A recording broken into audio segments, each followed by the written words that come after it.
गांव के किनारे एक पुराना हवेली खड़ा था, जिसे लोग भूतिया हवेली कहते थे। कहते हैं कि उस हवेली में अजीब सी घटनाएं होती थीं, और रात के समय वहां किसी का जाना मना था। एक दिन एक युवा पत्रकार राहुल इस हवेली की सच्चाई जानने के लिए अड़ा हुआ। राहुल ने हवेली का दरवाजा खोला। अंदर का दृश्य देख उसकी धड़कनें तेज हो गईं। मकड़ी के जाले, पुराने फर्नीचर और एक सन्नाटा जो गहरा हो गया था। राहुल ने सोचा कि यह सब कुछ पुराना है और अपने कैमरा की फ्लैश लाइट को ऑन किया। अचानक हवेली के भीतर से एक गूंजती हुई आवाज आई, यहाँ मत रुको। राहुल ने सोचा कि यह शायद हवा की आवाज थी और आगे बढ़ता गया। वो हवेली के मुख्य कमरे में पहुंचा, जहां एक पुराना झूमर लटक रहा था।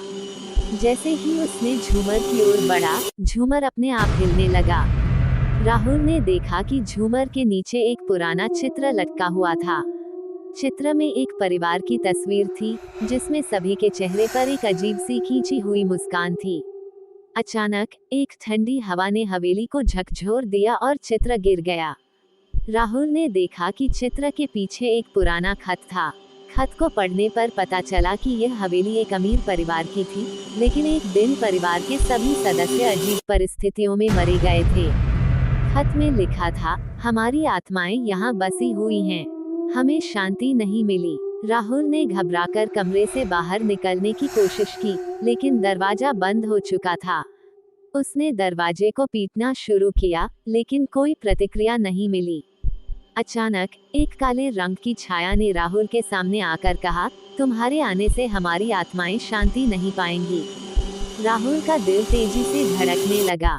उसने देखा कि हवेली के सभी पुरानी वस्त्रों से भूतिया चेहरे बाहर आ रहे थे।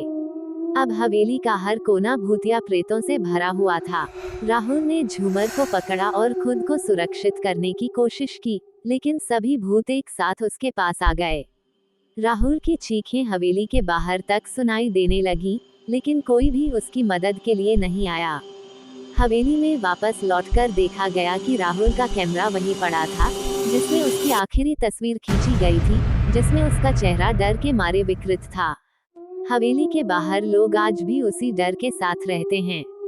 कहते हैं कि रात को हवेली के पास से गुजरते समय राहुल की चीखें सुनाई देती हैं, और कोई भी वहां जाना पसंद नहीं करता।